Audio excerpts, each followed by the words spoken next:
Hello, everyone, and welcome to this week's topic of the week. My name is Alec, and we have Josh here. We also are doing our video recordings as well, so you will see our faces on YouTube. So yeah, it's a little new software we're trying out. So something to mess around with, huh, Josh? Yeah, it's been pretty good so far. Like it. Yeah. So we're gonna go straight into it for this week's topic. We're going to be talking about strengthening international institutions. The reason we did this is because after our visit to multiple international organizations, we found one common theme, and is that international institutions still need more work in order to be more of a direct, how do I say this? Not direct, but more effective organization, meaning they have more power to do things. If I worded that correctly, Absolutely. Josh, I didn't Yeah. want to sound too dictatorial, but No, that it's is. true. Yeah. These international organizations need to be more not useful, but more just direct with what their goals are. If you're the World Trade Organization, for example, you are in charge of dealing with trade disputes internationally. And you are, right? But it's just there's a lot of red tape still involved. But before we go into all the nitty gritty details, I just want to talk about some in general stuff. So the number of international governmental organizations is increasingly going up in recent decades. The initial motivation to start these organizations was to promote dialogue and find global solutions to global problems post World War II. And since World War II, there's been the start of the United Nations, of course, and then breakout international organizations to try to have different focuses on a lot of different things. But the problem with most of these organizations is that they're still being influenced by interest groups, and there's a lot of national interest still plaguing these international organizations, which is affecting its ability to be effective. Yep, absolutely. And so international institutions, we visit all of, not all of them, but a lot of them in Europe. We visited the World Trade Organization, World Health Organization. We visited NATO. We visited the UN in Geneva. All really cool places to see. See where a lot of the world's most important issues are being discussed and policies being created. But Alec is very correct in the sense that it is just they're not as strong as they need to be. And there's a lot of selfish interest, especially from the bigger countries, like, for example, the countries on the P5 in the Security Council, which include Russia, France, United Kingdom, China, and the United States. So the institutions need to be strengthened in order to be more effective. And I don't know about you, Alec, but I have a couple of points that I want to discuss. But the first one that I want to discuss, this is very difficult to do, unfortunately. But I think it should be universal. The first is, especially within the UN, is to accept every country into the UN that has a that has borders at the moment. So that would include countries like Palestine and Kosovo. Even though they're not recognized, they should be. They should all be recognized in the UN by a majority vote, not by everybody has to accept them. That's got to be the first thing. And I also think they need to be accepted to every institution within the UN. So it's not just like ECOSOC has like 50 countries. Got to be all of them. So it could have more representation. So what you're saying is whatever country, whatever territory that is not yet fully recognized, be up for just an immediate vote, and then reform the all the institutions by adding all 100 and let's say Palestine and Kosovo are, and there are 195 countries now instead of 50 here, 70 here, and 30 here, is what you're saying. Exactly. Because I believe there's 216 countries that have borders and people that recognize themselves as a separate entity from whatever they're supposed to be a So part of or countries not and recognized as. territories. Yeah, so I would say all 217 of those, which include places like Kosovo and Palestine, be recognized by the UN and then put onto every single institution. Now, what are your reservation is going to be for the people listening. First thing is going to be, well, if you add more countries, then there's going to be more, there's going to be more discourse, which could lead to less things getting done, which is correct. But, but in another scenario, you have more countries, and if you change, and you have to restructure the system to majority vote in all institutions, then you create more things getting done and more representation. Representation is the most important part, first off. That getting stuff done, because when the UN passes stuff, it's not law. If you don't know, it's not law unless it's passed by the Security Council. If the General Assembly passes something, it's technically just a guideline. But if it's a universal guideline that's accepted by 160 countries, I mean, come on, that's good. You need more Why don't we representation. just I think change that's it important. where it's 160 countries accept one guideline, it just becomes law. I would agree. I think the one problem Even is that though the Security Council would shut it down. it's a hot take, but it's again, this is an international organization. The self-interest of 30 countries should not be able to dominate the course of the entire world. I agree. And And one of the things that the Security Council I don't understand is it's called the Security Council. They should just deal with all issues security, correct? you would think. That's that just makes You would sense. think. And then you have the UN General Assembly, which deals with all things. That's why it's called the General Assembly. You deal with all things. And if they could have the structure of the Security Council minus the veto, where every country gets one vote, and when that thing gets passed, it's law, not guideline, law. You have to follow it in order for. Now, this is obviously difficult, but this is something that the UN needs to think about to restructure how we look at things. If you want climate change issues to get fixed, you have to have law, not guidelines. Law. China doesn't follow them. Russia doesn't follow them. Most of the countries in Africa aren't going to follow them. Most of the countries in Asia. Most of the countries in Latin America. Why? Because they don't have the money, and they think, oh, the West got to pollute the world. Well, why don't we to get rich? That's not fair. So they have to have more something universal that could be law. There's a lot of That's little things within what you said that because going back to the whole like just the hypothetical climate change stuff, right? Because that country is gonna be like, well, now if I have to vote on this climate change thing and I'm up to not up to those standards just yet, then I can't get there. I think the most important part of getting to an established piece of law is diplomacy within the UN and dialogue, and that's what it's designed for. And you would yeah, think that there'd be enough because I think it takes like what 1 to 2 years just to create one guideline almost and have it up for a long vote. time. And it takes a while. The legislative process takes a while, anyways, right? Yeah, So why not be rewarded with the ability to make it law rather than just a guideline? Because now you have all this discussion where you have a third world country and a first world country, both are going to vote on something climate change related and the restriction of CO2 emissions within yeah, that.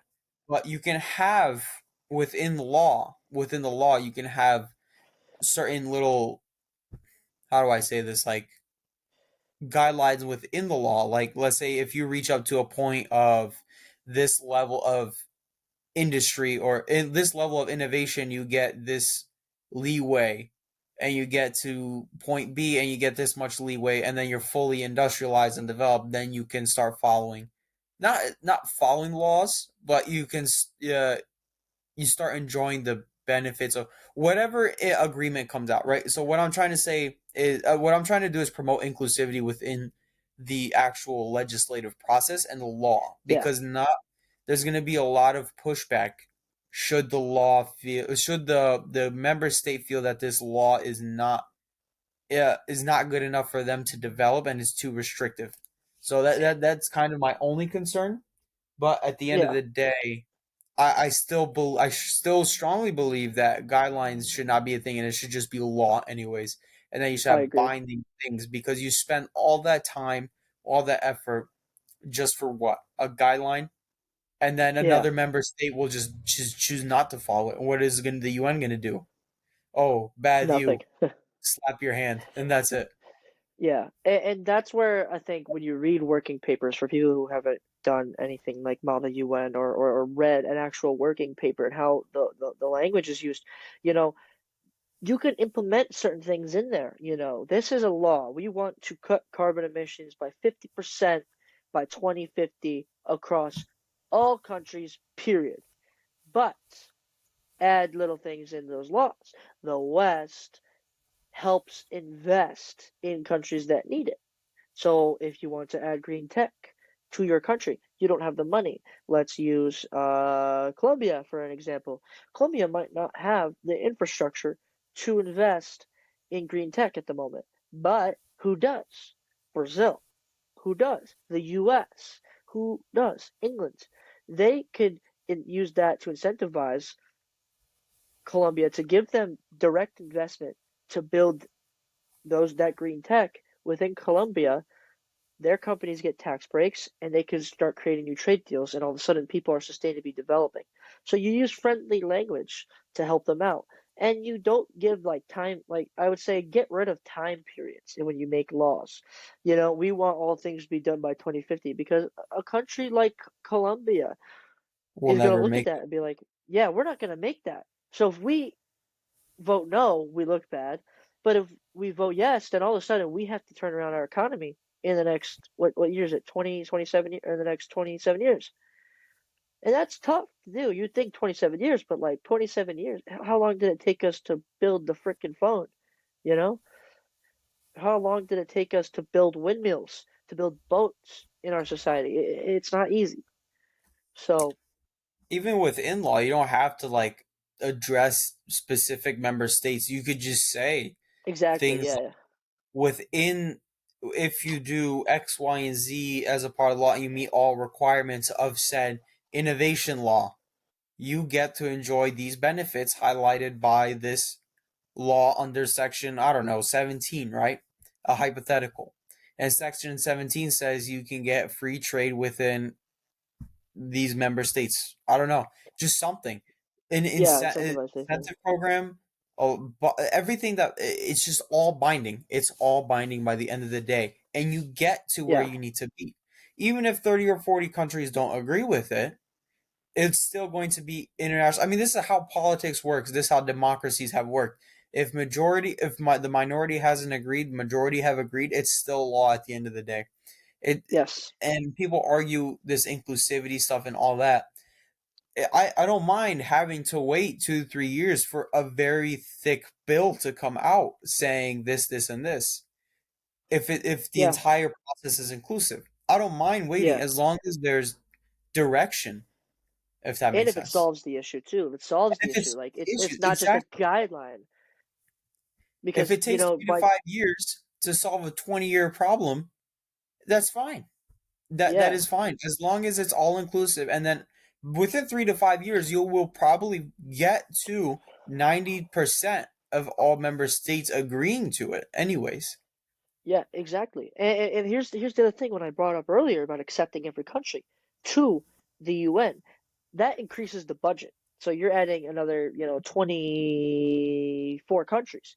That increases the UN budget. Also, we should be forcing the developing world like Europe, like the UK, like the United States, like China, to increase their budget to the UN. The United States contributes $2 billion to the UN. Now that's a lot of money, but if you look at the US GDP at the 25.3 trillion dollars, it really isn't. The whole UN budget is $6 billion. The UN budget should be at least to cover all these international institutions, to cover all of our issues, should be at least 20 billion to cover these issues, to help solve these problems, to be able to give money to countries, to have investment. And then you have obviously you have the World Bank, and obviously you have the IMF that also gives money to to these incentives, but the UN itself needs more money to help run and solve these problems, or else we're never going to solve these problems. Money solves a lot of issues. It will It does. I think the big concern is sovereignty. It's like the always. bigger these international institutions get, then there's a sovereignty issue. But here's the thing, right? Within the United States Constitution, we have what some argue that it's not necessary. Some argue it's a failsafe, which is the Second Amendment. Should the government get too big, people can take up their arms to go against the government or form private militias. And I feel like we shouldn't have that same failsafe where we say, all right, we're just going to declare war on the international organizations, but there should be some sort of failsafe within the expansion of these international organizations. Should a member state feel that sovereignty is being questioned? And I think that's the most important part, is including a failsafe mechanism. Yeah, absolutely. And sovereignty is always going to be a question.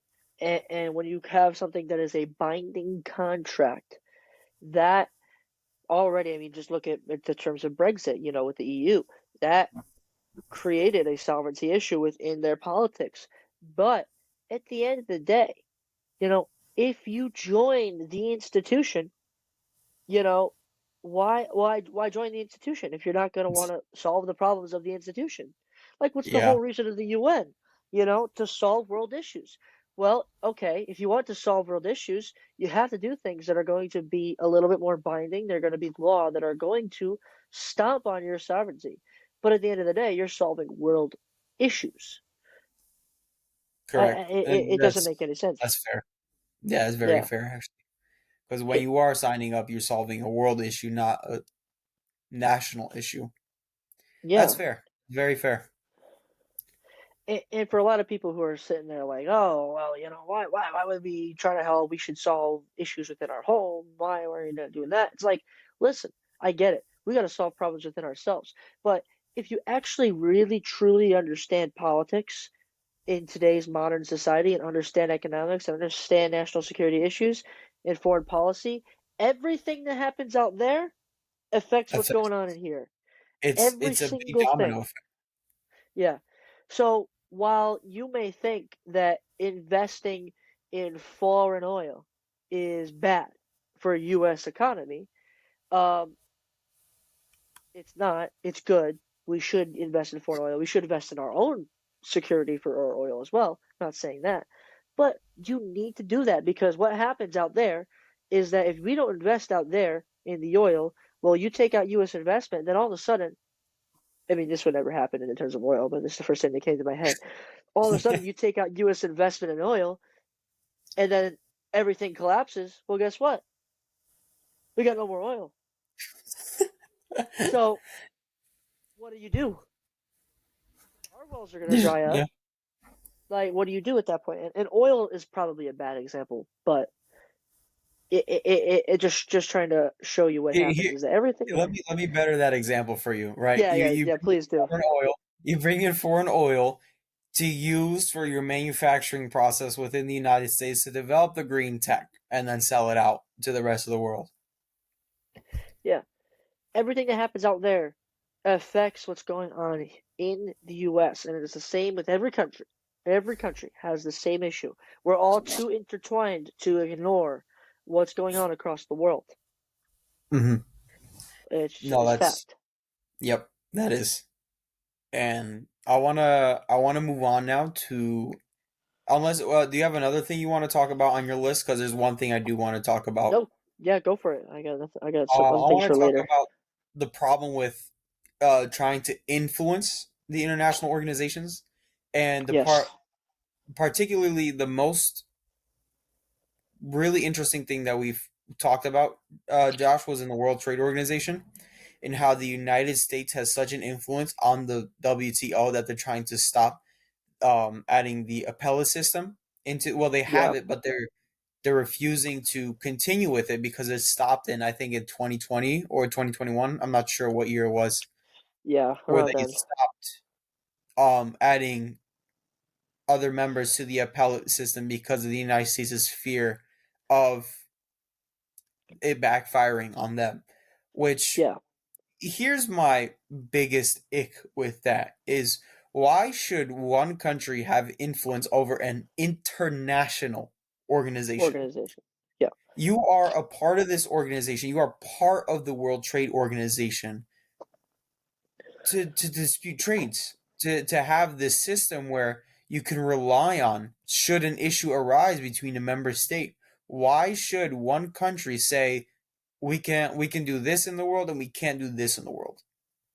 yeah. And it's fascinating because almost every organization has a similar thing where it's one country, one vote, but all countries have to agree to an issue. So again, like you said, every country has to agree to a judge to be an appellate in the world trade. One country disagrees, judges aren't appointed. The U.S. disagrees with every judge. There is no more judges for the appellates. Like Why? why? Just Yeah, what's the point of the organization then? yeah. And so and it's the same like in the Security Council with the veto. What you need to do, and you need to get rid of it. And people are going to be like, well, if you get rid of it, aren't you going to cause more tensions between those organizations, between those countries? Because if if the United States doesn't want them, but the rest of the World Trade Organization does want them, well, the U.S. is going to be pissed and they might pull out. I will argue that the U.S. Okay, Trump might be a little bit of a example that you were going to pull out, but he didn't. I would argue the U.S. is never going to pull out of these institutions for many reasons. One, it looks bad. It looks bad. It looks bad, and two, we always change the cycle. We always have a different president. So even if we do pull out, we'll be right back in. And I don't think we should ever pull out, period. China's never going to pull out. Why would they never pull out? Because they have influence. Russia's not going to pull out. They have influence. But you need to get rid of some of their strengths in their influence, like that vote. Like It, the overall Security Council veto power, right? yeah, like veto Is power, or like the yeah, in the World Trade Organization. That if the one person doesn't want it, no one gets it. It's not effective. and it goes back to the thing about just having that overall majority vote. If majorities say they don't want to have that P5 veto power, then that's just how it should be. But the P5 countries are going to be like, well, we don't want to be a part of it, a part of this organization anymore because they don't have the power. And it's like, why lose out on the benefits of international organizations that you're a part of just for some power? You're going to go back to isolationism, and we're going to see a Brexit issue just expand over time again. Listen, the world is so intertwined with each other, and you know, humanity and things can happen, but I don't ever see any country going to war over these reform issues. I just don't see it. Why would the US, why would China why would Russia risk going to war? Okay, Russia might be a bad example at the moment. Putin's crazy. But why would the UK and France, why would the rest of them go to war? Because they didn't get their way in the Security Council, because they lose their veto power. You're just going to tank your own economy. You're going to tank the world and ruin everything for yourself. You're not going to gain anything from it. They're not gaining nothing. It's exactly why China's not invading Taiwan and the U.S. isn't retaliating. What do they get to gain? They can still be a permanent member. It's just they lose their veto power.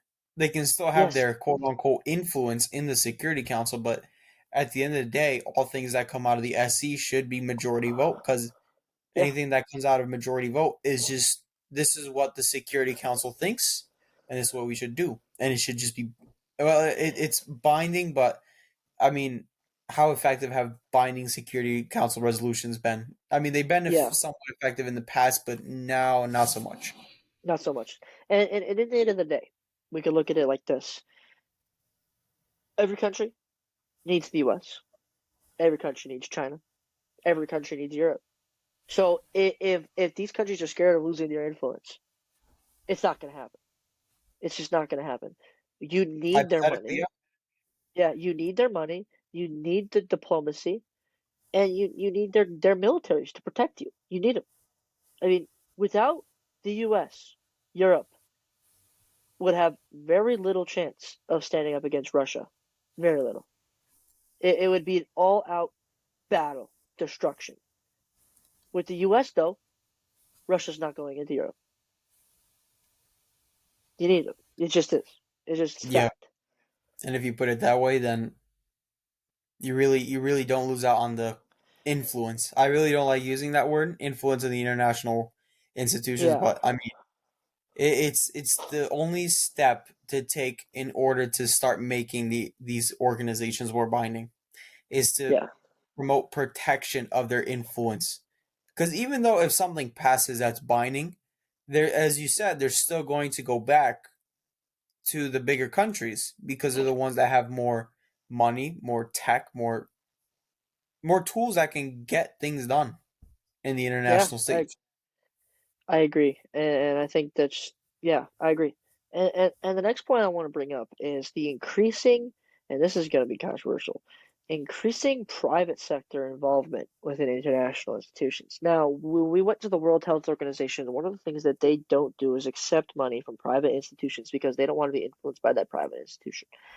I don't understand why people think that that's going to happen. Here's the thing. You let's say IBM comes out and it's like, we are giving the UN $2 billion to invest in infrastructure to make chips and to create jobs in developing countries. Stamp. Okay. So the UN takes that $2 billion and they invest it into those countries that are developing, manufacturing plants. Why is that such a problem? I don't understand how people see that as, oh, they're influencing them to do something for them. It's like, no, no, they're not. If IBM truly wanted bad things to give them money, they would just do it themselves. Why would they have to go through the UN to do the bad thing when they can just use the money to do the bad thing? I don't understand, or influence them in a different way. They can give them hush money. Why would they come out and say we're gonna give them something to do good? Like what? I don't. I couldn't fathom why the lady who we were talking to is like, we don't take any of the money because we don't want them to have influence on us. It's like, huh? What does that mean? What do you mean by that? Like it's different when it comes at the level of like you give it to a politician because you're giving it to a person.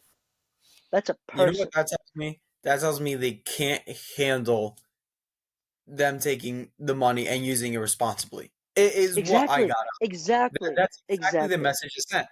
Because who would be dumb enough to refuse this money, take it and use it for whatever that set company private organization wants? There needs to be oversight. That's it. That's it. There's the only thing you need to do with that money is create an oversight committee, private or public. Both would be preferable to oversee the money. That's it. Simple. I don't understand why it's so difficult. Like, No, I agree. like I was it was I was thinking about it. I was like, damn, this is going to be controversial. But the more I think about it, and the more you talk about it, the more it makes sense. Why don't we have some more private lobbying firms within the United Nations to speak for the people? I mean, the lobbying firms, in my opinion, lobbying firms in general have been more effective in bringing private sector issues to the government instead of these quote unquote representatives that we have around the world. yeah, Lobbying groups have been very successful in talking with legislators and being kind of the bridge between the people um, eh, and legislators. And why yeah, not have that on the international scale where we have lobbyists that can lobby the UN in case there's something that the private sector doesn't agree with that the public sector might agree with.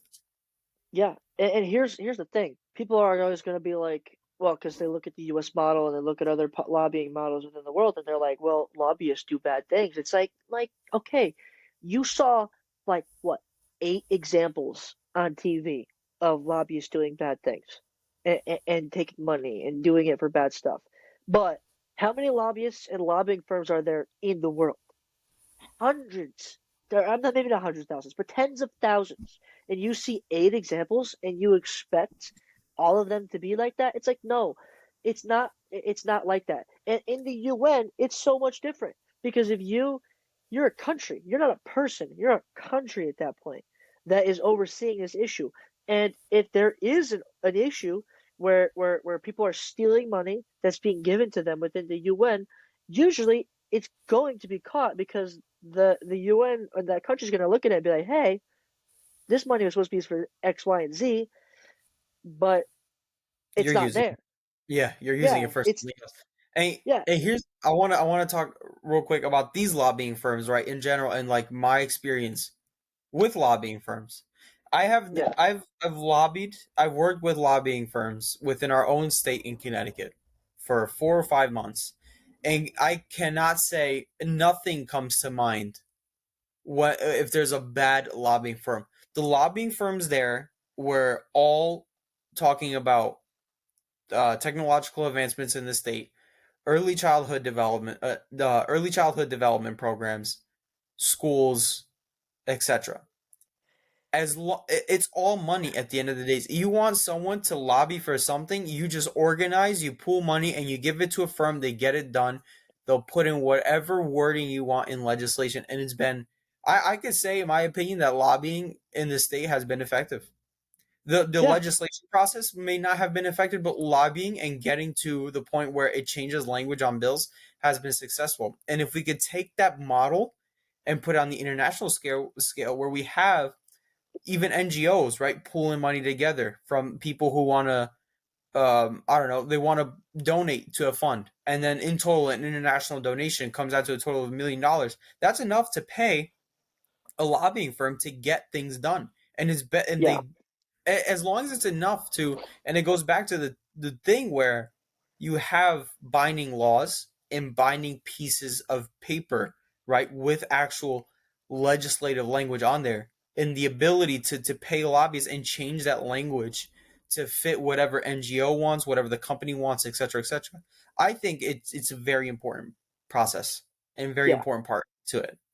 And you don't even need lobbying firms. Just, I think they should just be able to take Oh no, you don't. donations. Yeah, you just take donations. Here, I just thought of this in my head. Hilarious. Is this example is so funny. I don't know when it was. It was about a year ago, maybe this time, maybe a little longer.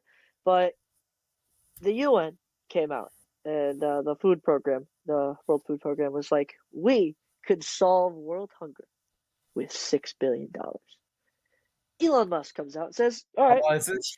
I'm going to Yeah. sell $6 billion in stock if you can prove to me with all the numbers that you could do it.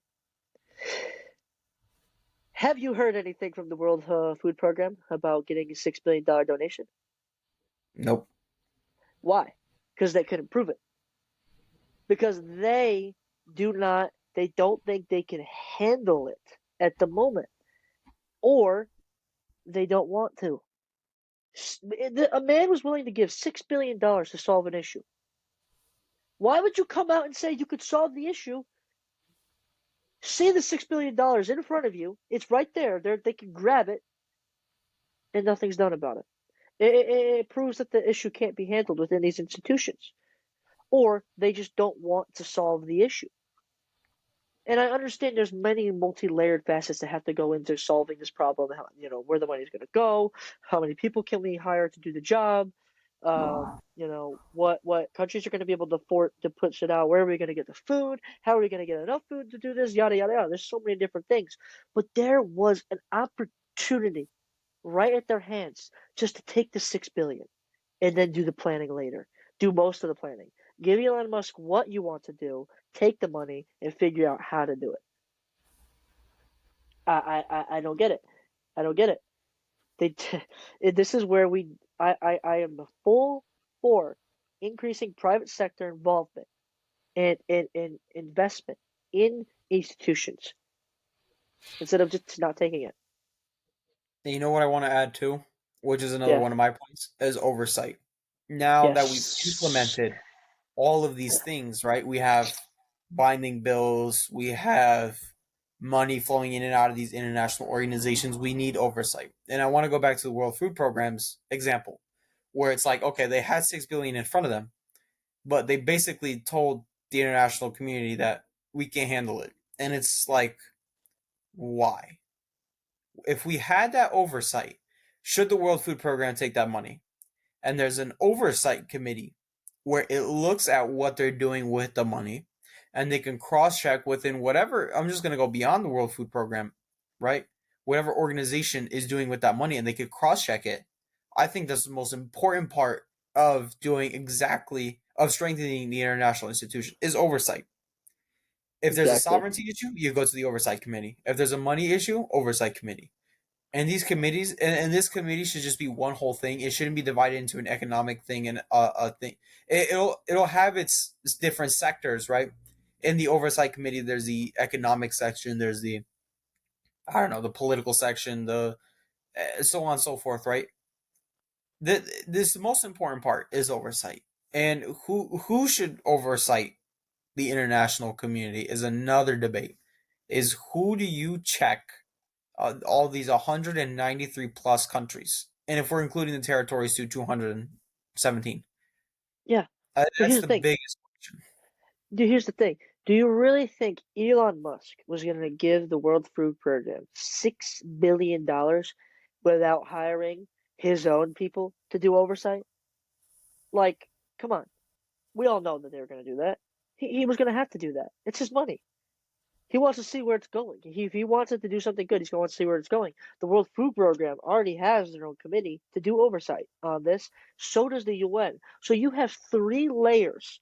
If anything goes wrong, you have three fail safes to go through to see where the money is going and to see how it's being used.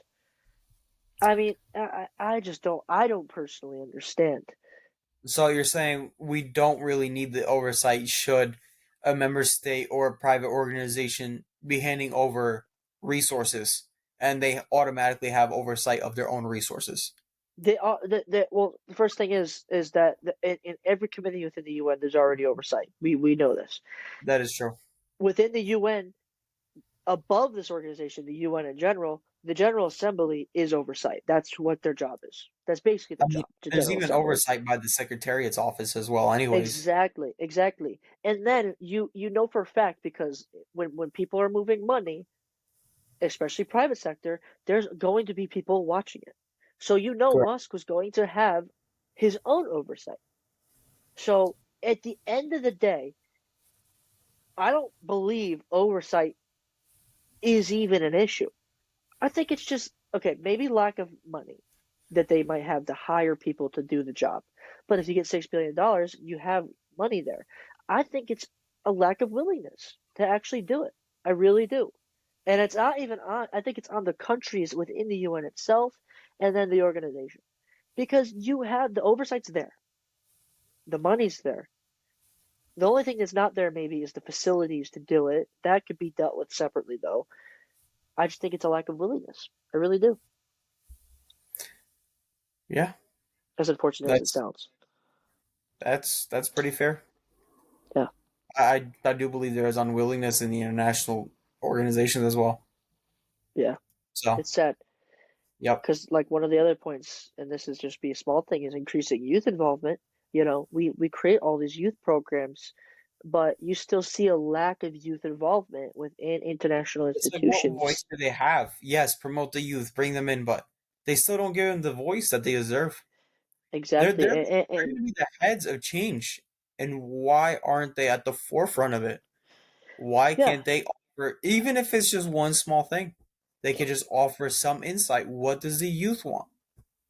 yeah, and social media has been one of the crucial things that they've used to do so. But I mean, if you look at the UN and its social media influence, I'm not 100%. I follow the UN. I'm gonna. Sorry, I just cut out. I follow the UN, but they have over 1 million followers. I mean, I'm gonna look it up right now. How many followers they have on Instagram? A good amount, probably in the millions. Oh yeah, I'm sure it's a lot. Uh, how many followers are? I follow the UN Instagram. How many followers? But regardless of whatever that, whatever the amount is, it's like it's still not enough It's for not you think? enough because the UN is so integral to what international systems do and what the world looks to. You know, a lot of people look to the United Nations as their savior, and Well, on the not enough Instagram people page know about it. they have 7.7 million. 7.7 million, and it's not that that's not a lot. Like that's a lot, but there's 8 billion people on this planet. The UN should be the most followed thing on Instagram. Let's be real. It should be. Should. It shouldn't be Cristiano Ronaldo or Selena Gomez or Lionel Messi. Should be or LeBron. It should be the UN. But that shows that they're not doing their job. They're not going to reach out to the youth. How are And it you just shows expect that to have? like there's just no there's just no public engagement. There people are not interested at what happens at these international institutions Yeah. How can unless you you're like a expect youth scholar or involvement? Yeah. Or in college or something. How can you expect youth involvement if the youth doesn't know what goes on? I mean, yeah. the people that I talk to all the time, even in college and university, friends from home, friends from university, people I just meet, I mean, they don't even know half the issues that are going on in the world at the moment. And yes, there should be incentive. There should be a little bit more, personal accountability for that, reading the news and what's going on. I agree on that case. But like also, if they're busy and they have work all the time, uh, I don't think the thing they want to do when they get home is research and see what's going on in the world. Like they worked an 8 hour day. Why is that going to be the first thing they do? The first thing on their mind is what am I having for dinner and how am I going to feed my family, myself? How am I going to feed the cat or the dog? Like, do I got to clean the house? We have to make it available to them to where they see it, where it's on TV or where it's on their phone when it pops up. It's just not there for them. Yep. Yeah, Yep. fascinating. Fully agree.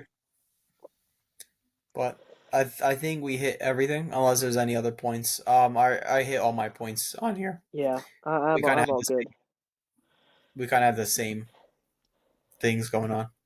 But Yeah, I mean, for all the people out there, just please, like, I hope that we're spreading awareness because our international institutions, like, while we do both agree that they need a lot of work and that sometimes they may not be effective, we also both agree that they're important, that what they represent is change, togetherness, and we need people to spread what's going on in the world, to spread what the UN does. Because while we may not see it as Americans or as people from the UK, but who does see it, Kenyans, uh, Chileans, poor people in Indonesia, even poor people within the United States, they see what the UN does, you know, how important it is. Mahbubani said that if you tell a rich American that the UN is important, they're gonna say, oh, no, why are we giving our money to them? But if you tell someone from a poor area within, let's say, Senegal, they're going to be like, oh, the UN is like the best thing ever. It's the reason why I have food. It's important to distinguish that. We don't see it, but a lot of people, most people do see the benefits of the UN and the international institutions. fantastic book. Fantastic. Yeah, One of the best very reads. fantastic book. Yeah, Mahbubani's book. Please read it. It's amazing. It's an amazing book. Easy read, explains everything that's wrong with the institutions and how to fix it. Yeah, for Very real, it's great. Yeah, but I hope you guys learned a lot from this. So that'll be our conclusion for this yeah. episode. Thank you guys for all tuning in. We hope you're liking the videos and on YouTube. They'll be uploading very shortly for those who haven't seen them yet. But thank you all for listening. Thank you everyone. Take care. See you in the next episodes.